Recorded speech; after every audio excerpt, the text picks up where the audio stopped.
மானம் கொடுப்பான் தகை ஆண்மை முன் இனிதே மானம் படாவரி வளாமை முன் இனிதே ஊனம் கொண்டார் உறுதி உடையவை கோள்முறையால் கோடல் இனிது அப்படின்னு.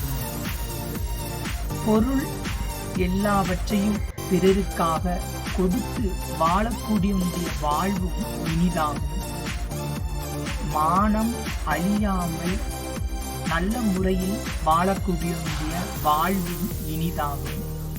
குற்றம் பாராட்டாமல் நன்மையை மட்டும் பாராட்டி நமக்கு நன்மை பயக்கும் செயல்களை செய்து இருக்கக்கூடியவருடன் சேர்ந்து வாழ்வது.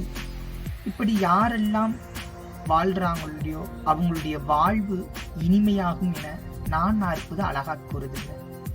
நான் நாற்பதை தினமும் வாசிப்போம்.